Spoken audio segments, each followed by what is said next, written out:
Welcome to the Clayton Tyner podcast, where we reframe current issues through the lens of ancient wisdom. This week, we will try to make sense of mainstream media's insane reaction to the movie Sound of Freedom. Why would anyone be so militant against a movie trying to expose child trafficking?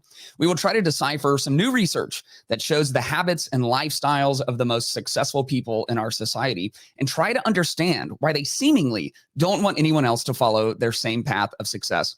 We'll look at the drama surrounding the recently disavowed granddaughter of the most powerful man in the world. This story is as heartbreaking as it is instructive for how to manage complex family situations. All that and one more conversation I missed out on the Ocean Gate submersible that imploded near the Titanic wreckage.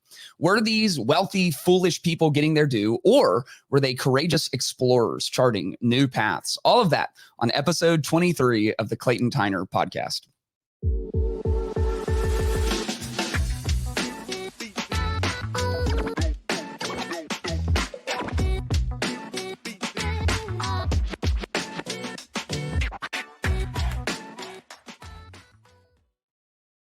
All right, we are back after a 2-week hiatus. I am so excited.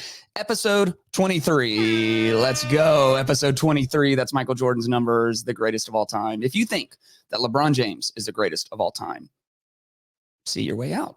If you think LeBron James is the greatest basketball player of all time, all I have to say is, wow. Yeah, that's right. Owen Wilson. Wow. Like, how could you even possibly? We've upgraded the pod a little bit. I want to shout out Joe Barnes in Port Arthur, Texas. He sold me way too much equipment for way too little money. We got new mics, we got new cables, we got a new soundboard. And you may have noticed, we've got sound effects, ladies and gentlemen. Very, very excited about that. Am I going to be super annoying with these sound effects? No, I'll use them sparingly, if at all, because honestly, I can barely do two things at the same time. When I do two things at the same time, I'm just like, wow. Very excited to be back. Took the family up to Breckenridge, Colorado. You guys know, I've talked about it on the podcast. Our oldest, Lane, he's getting ready to go to college. So we are soaking in every second that we can get with him this summer, and just really enjoyed it. But I did miss, it felt like some slow news cycles the last several podcasts that I put out, just pulling teeth, trying to get 4 stories together every week. And then I get off and everything goes crazy. Elon Musk is going to fight Mark Zuckerberg, and there are, submersibles following the Titanic, and everyone's waiting with bated breath to see what will happen. And cocaine is in the White House. And there's all these things happening the moment that I decide not to put any podcasts out for 2 weeks. But we are back. I'm super excited about it. I'm really grateful for everyone who follows. You can follow me on Instagram and on Twitter at Clayton Tyner. That's Clayton, Tyner. And we are trying to build this YouTube channel. So very grateful for everyone who listens on audio only. I want to ask you to do me a favor. And when you have time, go over to youtube.com/Clayton Tyner. Again, that's Clayton, Tyner. And make sure you subscribe to that channel. We're just trying to get this out to as many people as we can. The news is always difficult. Media has a built-in conflict of interest where they have to sell ad dollars. And the best way to do that is to sell fear. And so news usually hits us and it either makes us really mad or it makes us really happy. We're trying to find more nuance. And as a Christian pastor myself, I'm trying to even challenge myself to handle these different current cultural items with a biblical, ancient wisdom view. And hopefully along the way, we learn something and we grow a little more nuance so that we can be kinder to the people around us and be more effective in the lives that we're living. So if you're new, the way we structure this is we go through 3 points, 3 stories in culture. We have one last section called And One. So without further ado, let's get to our 3 points.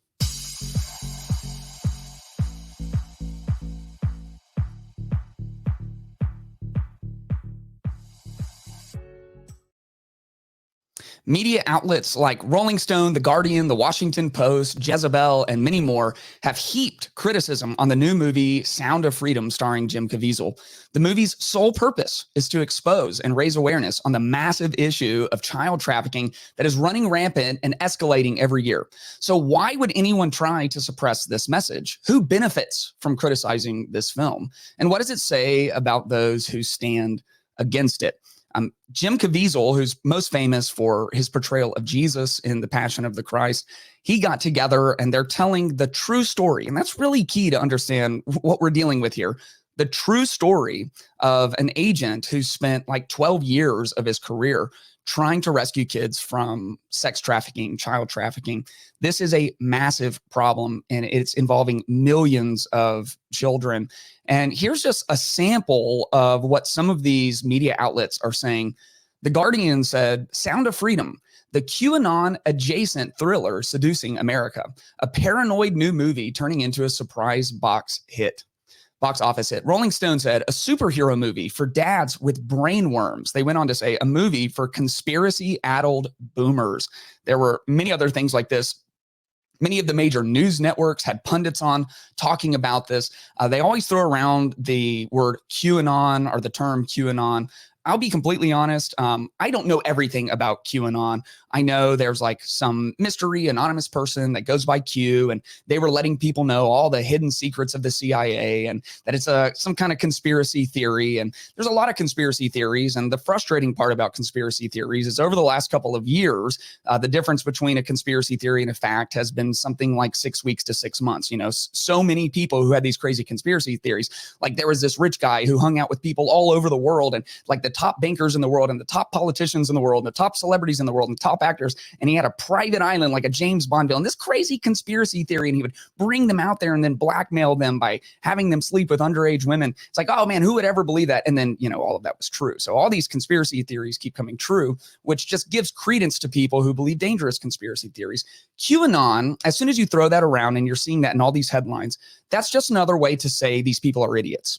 It's just another term to shut down debate, like racist or Nazi or QAnon, right? Like I say that and now you're just labeled and branded and we don't have to take you seriously. They're throwing this around. One of the issues with labeling this QAnon is this movie was actually made in like 2017, 6 years ago, before QAnon was this big cultural phenomena. The other issue is this is based on a true story. I want us to watch a little bit of the trailer because this movie has blown people away at the box office. People are actually going out en masse to see this. And if you haven't seen it, I want you to see the trailer. Maybe you'll get intrigued and go check it out yourself.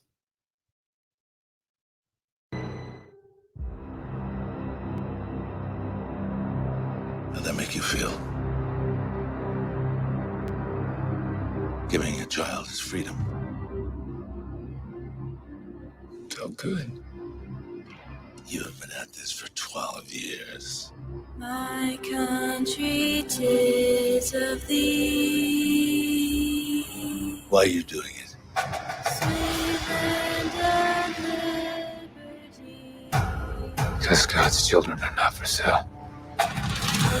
I see. It is the fastest growing international crime network that the world has ever seen. For Homeland Security, you know we can't go off rescuing Honduran kids in Colombia. This job tears you to pieces. And where my fathers died. And this is my one chance to put those pieces back together. Land of the Pilgrim's And yet somehow you have failed to bring me one real-world lead. It's over, Tim. Close up and come back home. So you quit your job and you go and rescue those kids.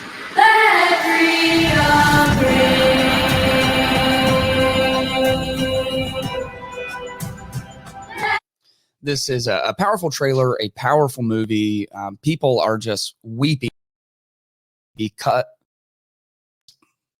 of what it's showing and what it's revealing. We have a friend whose daughter was trafficked. Thank God they rescued her before she left the country. I have friends who work in law enforcement, one specifically who worked internationally trying to break up these child trafficking rings. As the trailer said, it's the fastest growing organized crime network like in the world. This is a massive problem, and this movie is based on a true story. The guy that the movie is about, like, he made sure this was a factual telling. And I mean, it just really says something. You know, a lot of times you can tell what people stand for by seeing what they stand against.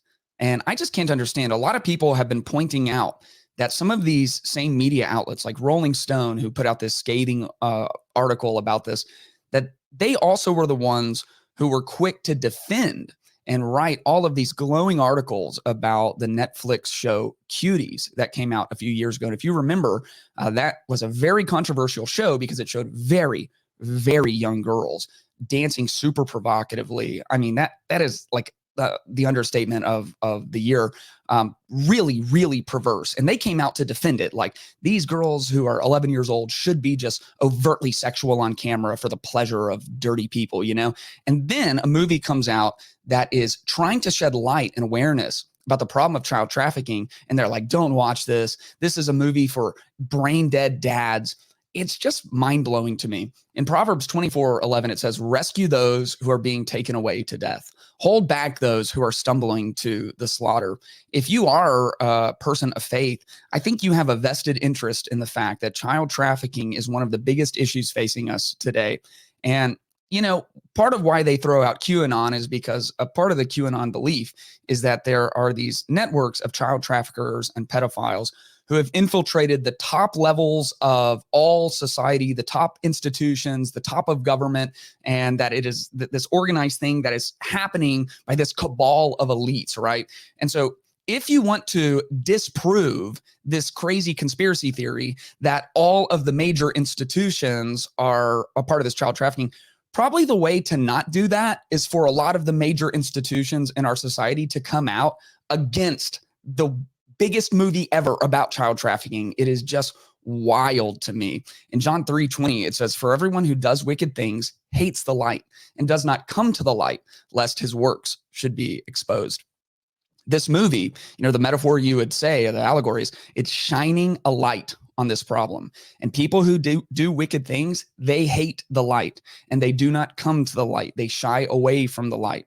And you see this in totalitarian states. One of the first things that they start to do is to control the information and what gets out and what doesn't get out. Because if they can control the information, they can control the population. And a movie like this, it's not hurting anyone. And even if it's hyperbolic, let's say that 50% of it is hyperbolic. Let's say 88% of it is just a huge exaggeration on what's actually going on. Who's that hurting? Like, this is an issue that needs to be brought to the forefront. This is an issue that people need to know about. And at minimum, it is a bad look to come out against a movie that has this goal. It is a bad look to try to discredit it by just throwing the label QAnon at it and ridiculing the people and saying it's just for conspiracy-addled boomers. No, it's not. It is for children who are being trafficked around the world, living in the most horrific, terrifying position that you can imagine, the most innocent people among us living in. That's happening by the millions, and something needs to happen about it. And part of what you do is you raise awareness. One of the things that would happen in Israel's history in the Old Testament of the Bible is you would have some good kings, but you had a whole host of bad kings. And the bad kings, one of the things they would do is they would seek to silence the prophets, because the prophets shone a light on what was going on. They spoke for God. And the prophets were often pretty wild characters. It was mostly men, but men and women who were just wild. They were eccentric. You read about the prophets. It's really compelling literature in the Old Testament.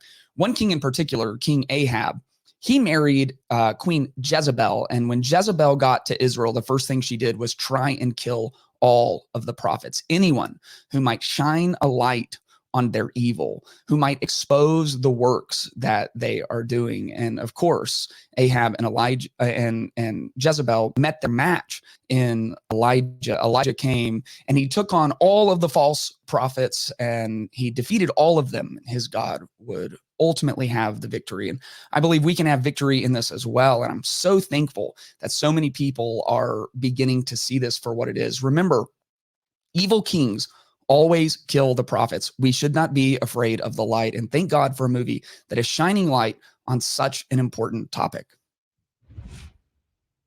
While cultural elites and institutions try to convince the populace that religion and faith are the opium of the masses, marriage is a broken institution, education is simple indoctrination, and personal responsibility is just a patriarchal lie, studies show those same elites are the most likely to be religious, to get married, to pursue education, and to take personal responsibility. Why would those at the top of society pull up the ladder that they climbed to keep others from the same path? Is the traditional wisdom of Scripture still the best path to a life of success? There's a really interesting piece of data that just came out. We'll look at it in a little while. Another podcast that I listened to was talking about this a few weeks ago. It's a website called Graphs About Religion, GRAPHS, Graphs About Religion. And it just does great work of accumulating the best data that they can and doing that very thing, creating graphs to kind of show you the state of religion in our world. One of the things they found was really interesting, that the more educated somebody is and the more successful they are by, success standards that we all tend to agree upon, the more likely they are to have some kind of religious belief and to have an actual religious practice, something like a weekly attendance at a community of faith.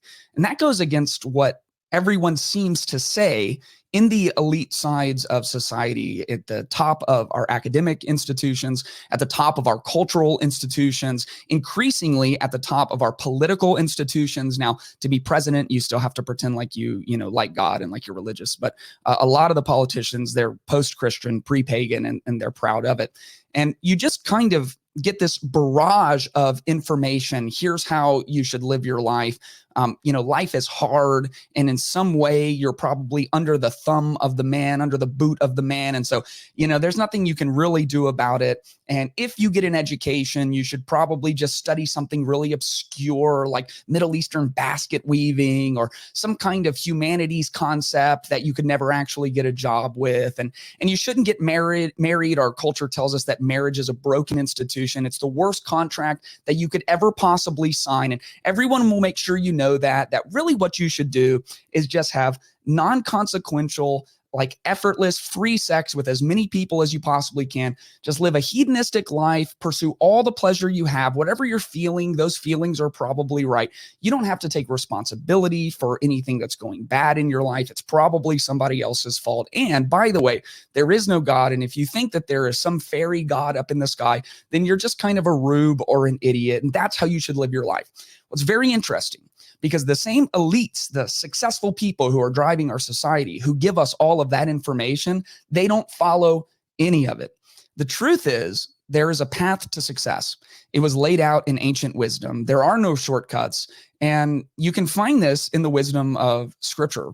You have to practice diligence and hard work. Proverbs says, lazy hands make for poverty, but diligent hands bring wealth. And we have such an entitled society that we think things should be given to us just by the fact that we're alive. I'm alive and I'm breathing and I'm here. So you should give me all of my basic necessities. And you can just scroll through social media of a bunch of millennial and Gen Z who are just incensed that they have to go work to actually be able to have a house and eat meals and have smartphones. You have to foster healthy relationships to be successful. Walk with the wise and become wise. For a companion of fools suffers harm. You see this a lot in the rap world because the really, really successful rappers have surrounded themselves with really, really successful people, business people, marketing people, people who keep their life online. And yet, what they are marketing to the people behind them who aspire to that same kind of success is, man, you got to find your clique. You got to join a gang. You got to resort to violence. Well, that's not how you make it uber successful. So they've climbed the ladder and they know the path forward, but they've pulled up the ladder behind them and are giving terrible advice. To become successful, you have to practice gratitude and contentment.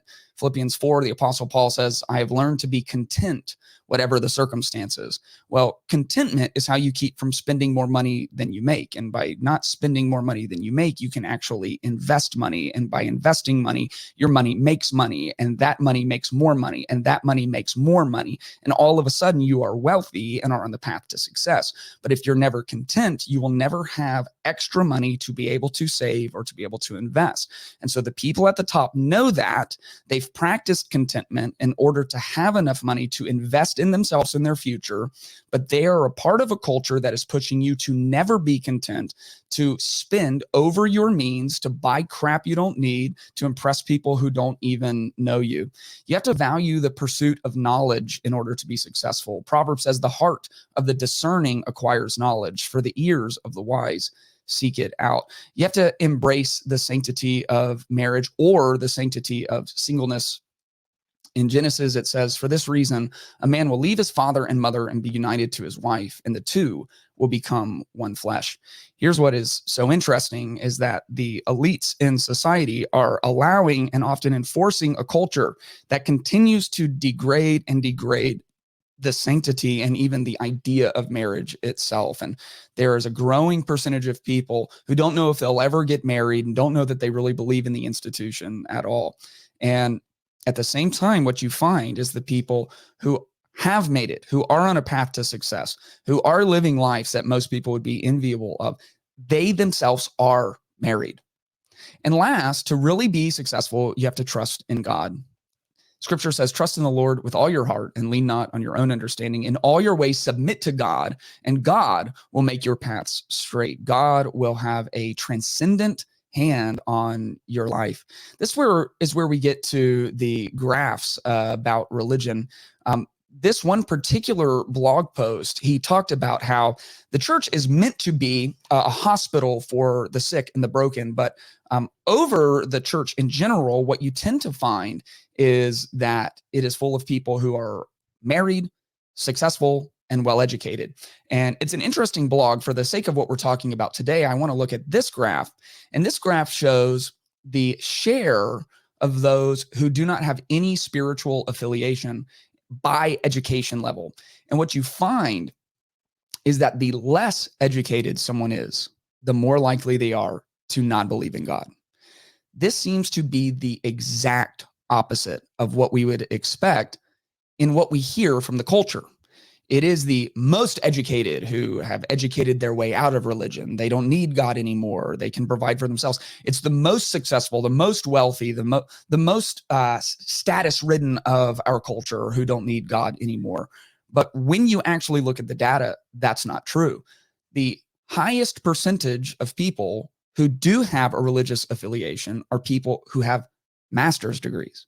And the doctorate changes a little bit, but it just goes back to the bachelor level of education, college bachelor's degree.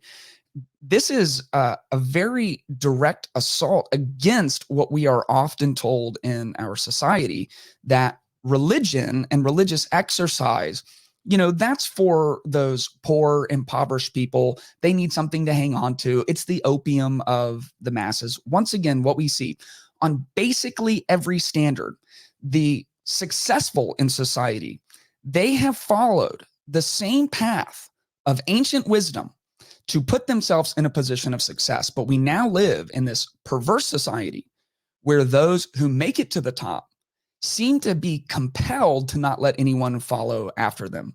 While I was doing a little bit of work for this podcast, I discovered a novel. It's from a Dutch-Norwegian author. It's called A Fugitive Crosses His Tracks, or in the original Norwegian, In Flektningen krysser sitt spor. Your boy speaks Norwegian. The book is exactly what we're talking about here. It takes place in a town called Jante, and the elites in Jante, they put together the unwritten laws of Jante, or the Janteloven in Danish. This is to assure that none of the regular people ever find success, that they never make it up to their elite level. Here's the law of Jante. You're not to think that you are anything special. You're not to think that you're as good as us. You're not to think that you're smarter than us. You're not to convince yourself you're better than us. You're not to think you know more than us. You are not to think you're more important than us. You're not to think you're good at anything. You're not to laugh at us. You're not to think anyone cares about you. You're not to think that you can teach us anything. That is the law of Jonte. A lot of people in our increasingly post-Christian, pre-pagan culture, they scoff at the idea of Christianity. They scoff at the idea of God. But Christianity, in our scriptures that we hold as inspired, it outlines the ancient path to success. How to be successful with your finances, how to pursue knowledge, how to surround yourself with the right people, how to engage in a proper marriage that will lead to the success of a relationship, how to have a family, how to parent. It lays it all out for you. And Christianity and the scripture that undergirds Christianity, it is dead set on the promotion of success for its adherents. There is no sense where the people at the top of Christianity are pulling up the ladder that they climbed in order to keep anybody else from achieving that. As a matter of fact, the greatest mark of success is how many people you can bring along with you. In your place of work, the greatest mark of success is not how much power you can hoard for yourself. It's how much power you can share with the people around you that you are empowering to also take on leadership roles. Success that is shared is true success, and success that is hoarded is not success at all.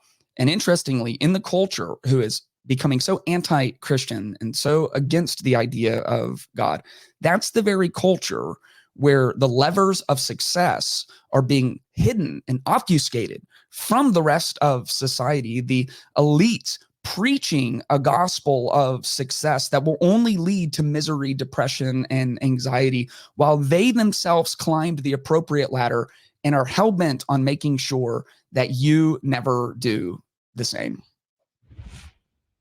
Okay, politics aside, we don't get too political on this show, but there is a culturally important topic I have to address.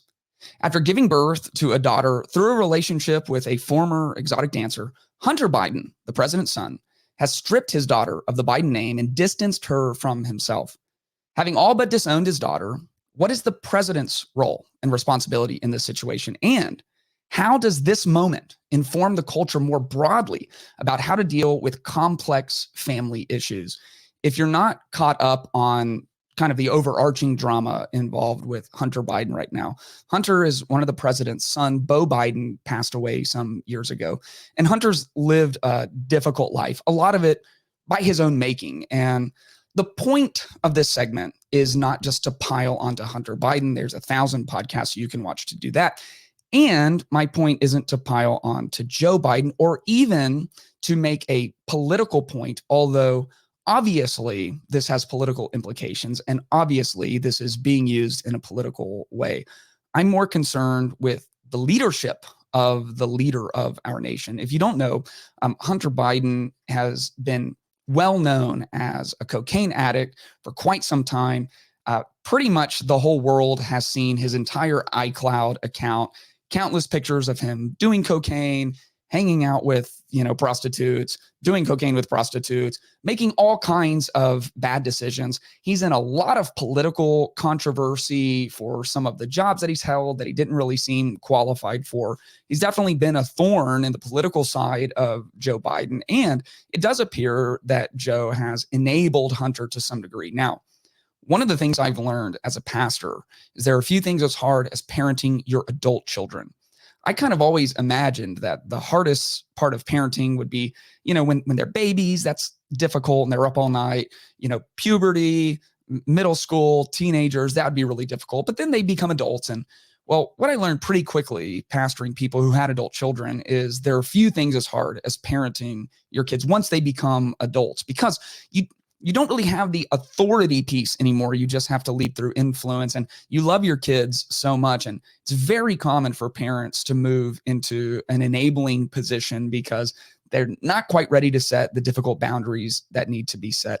A lot of that is understandable. You would want more from someone who is at the highest leadership position. I do think that is what is happening, though. There's a very enabling relationship. And I do understand that even as we're speaking, there are some serious allegations of actual corruption. And if those, work themselves out, I'm sure we may talk about it on the podcast down the road. But in this situation, about 4 years ago, Hunter Biden had a daughter. And he saw this as somewhat of an illegitimate child, or a child that he wasn't interested in having. And he's done just about everything he can to distance himself from this child. He's fought to pay less and less child support, and also to remove the Biden name. She won't have access to the Biden name. All of this is obviously very sad. In the final settlement, he has to pay a fraction of what he was paying in child support. And I guess he started doing like paintings or whatever. So the daughter gets to, choose a few of her biological dad's finger paintings. And like that is going to make things better for her or something. So all in all, it's a very sad situation. It's quite personal to me because I am an adoptive dad. And this girl is 4 right now, which means she's starting to figure things out. And the mom says she knows her grandfather is the president of the United States, that he has nothing to do with her. And she will get older and she'll have more and more questions.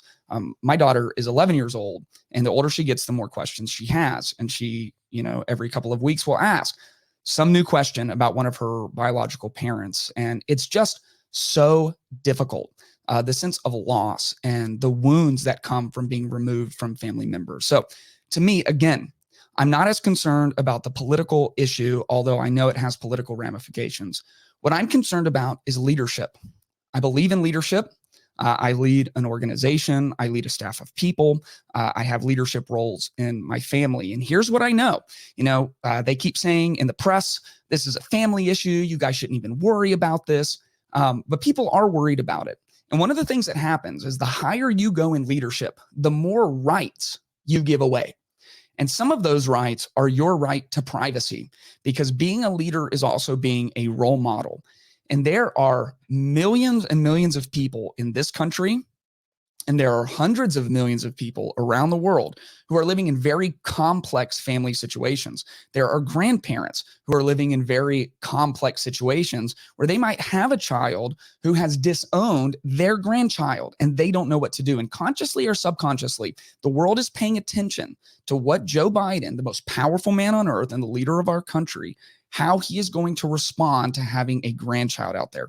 The other thing that makes this hard for Joe is that he has painted himself as a family man.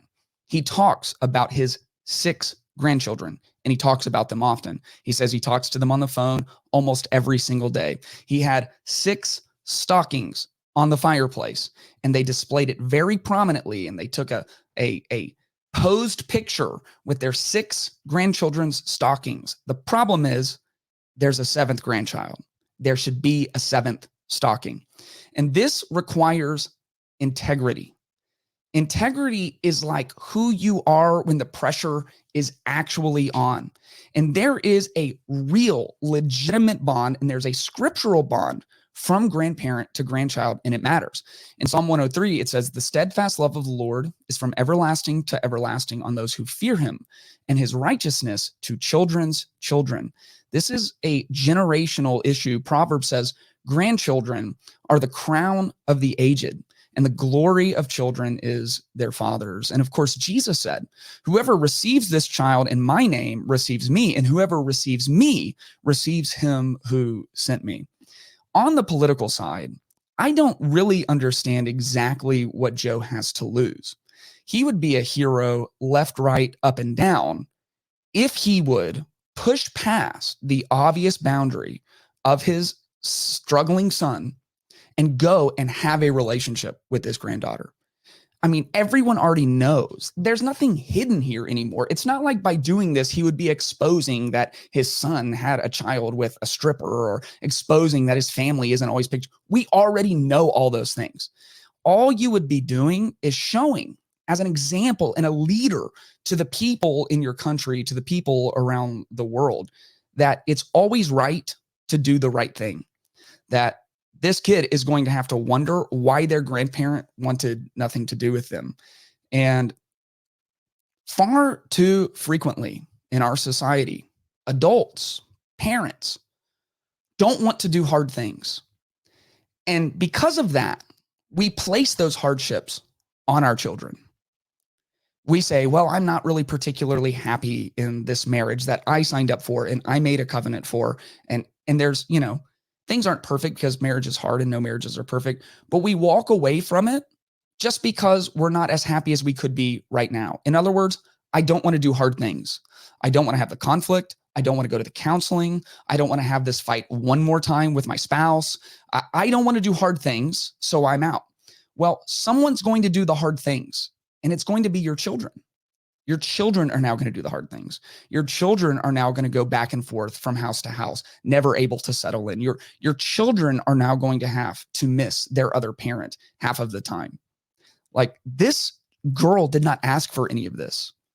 This innocent girl did not ask for these wounds that will be created because of a very public spectacle on her life and what is going on. And you can say, well, the mom is leveraging this and she's putting her out there, and maybe she is. And that's probably not a great idea either.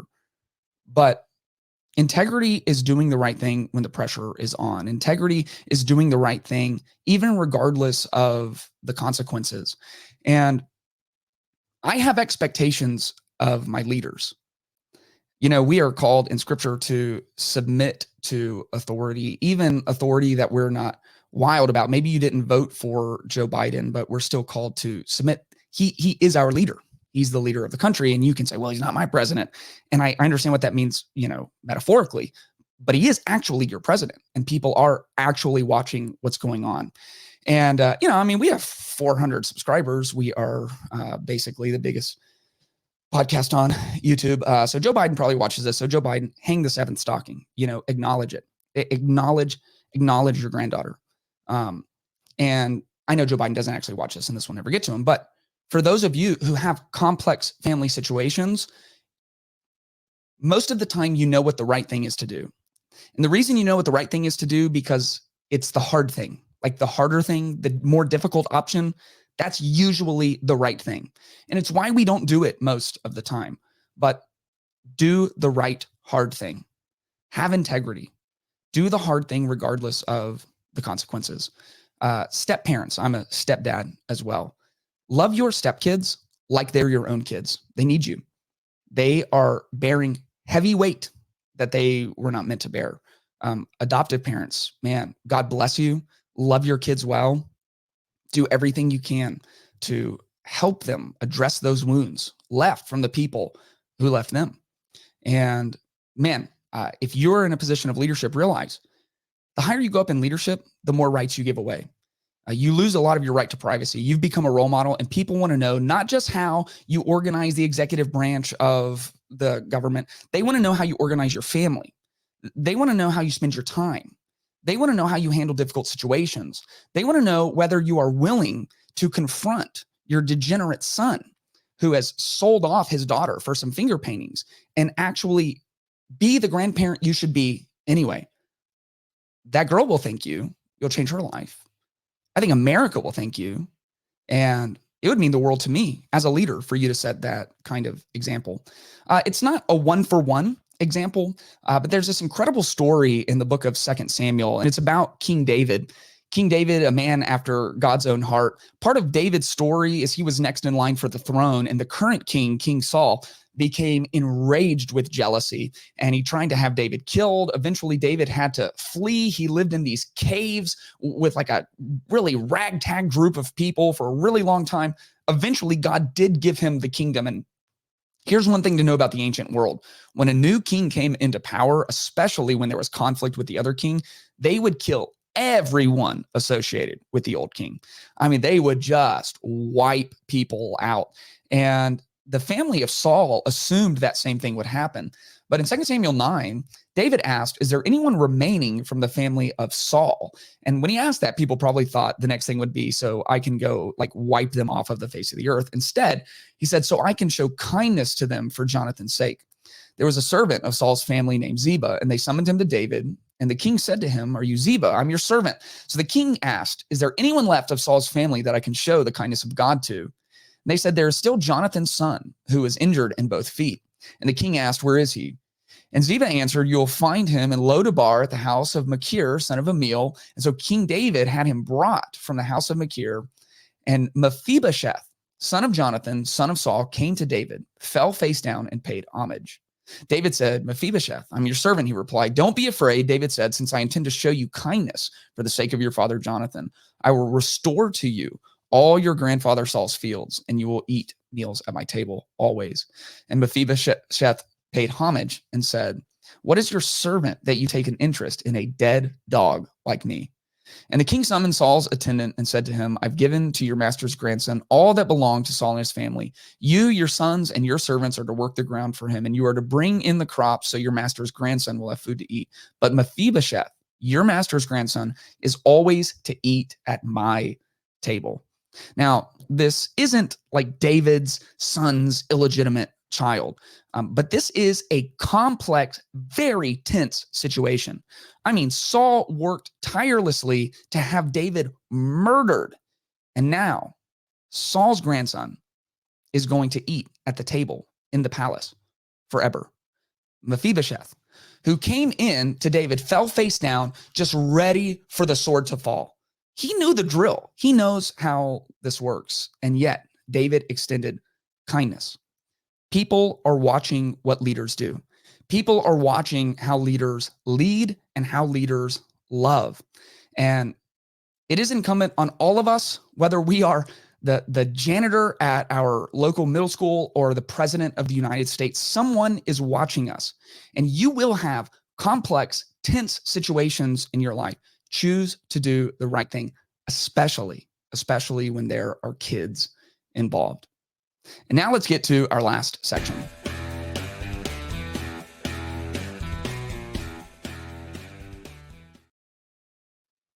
After several slow news cycles, I take a 2-week break from the show, and immediately the Ocean Gate drama unfolds.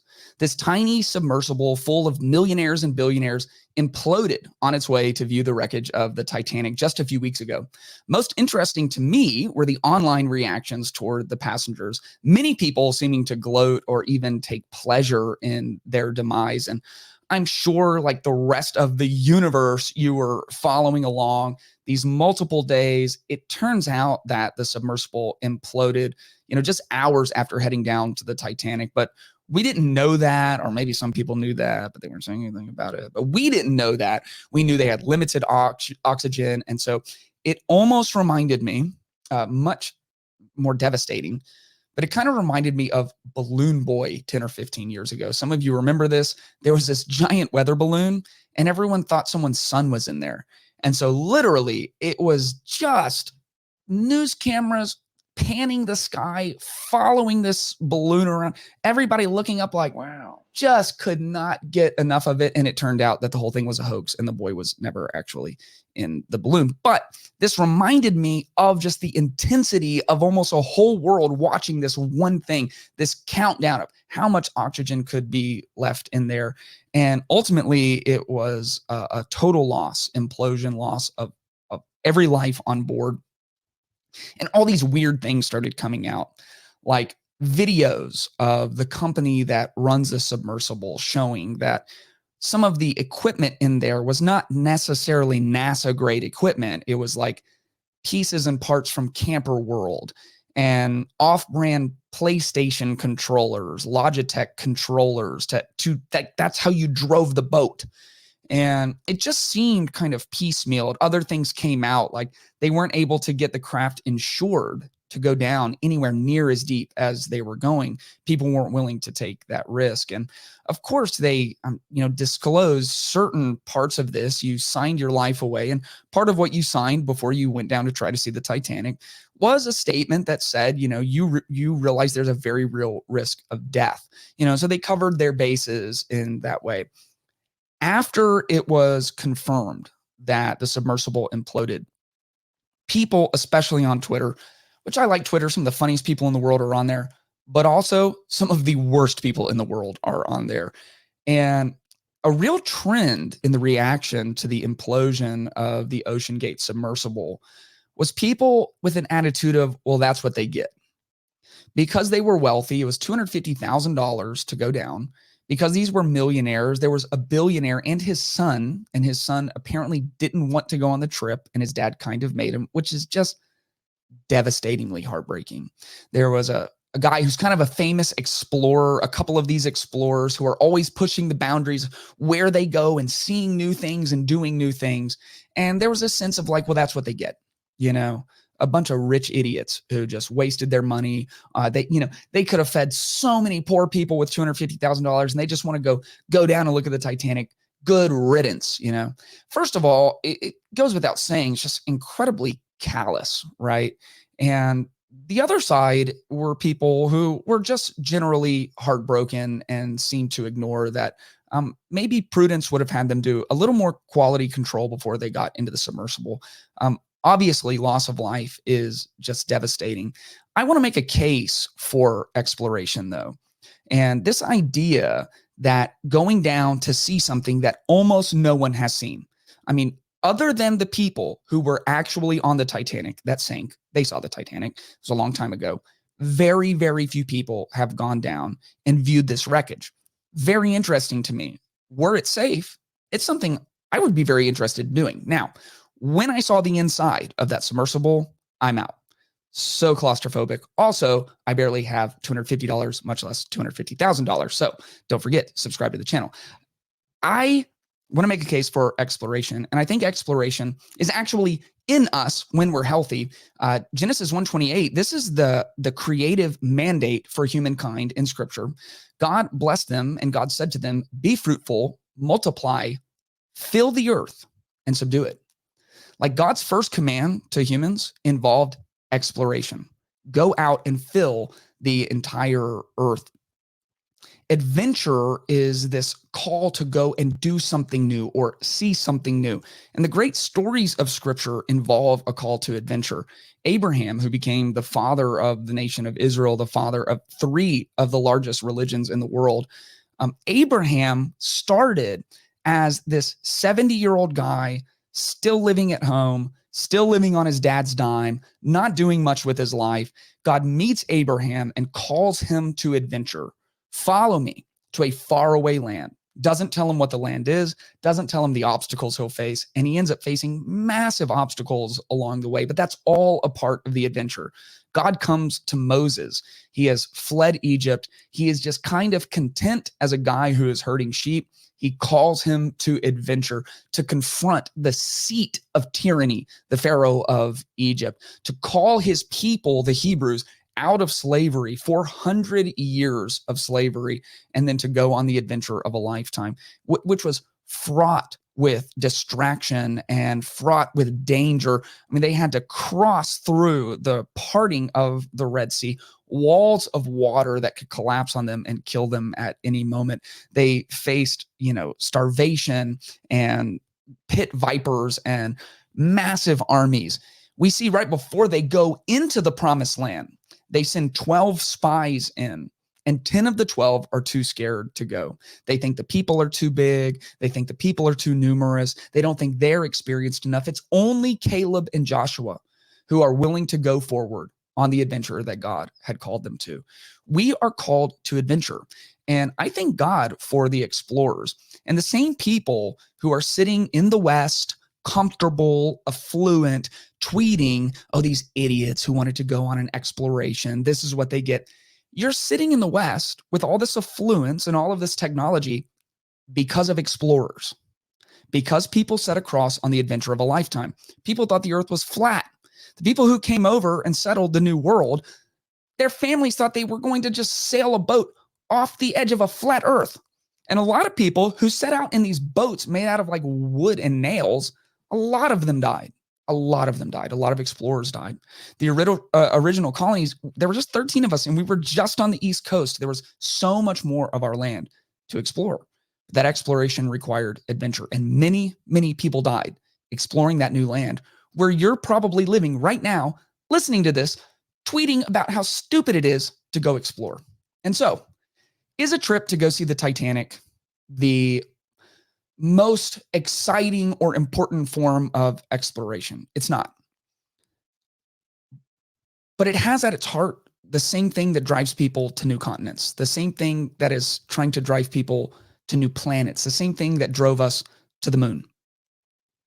Adventure can certainly lead to loss. That's always the risk. Adventure requires risk. Adventure can lead to loss. But the greatest loss of all might be having no adventures at all. And many people are living adventureless lives.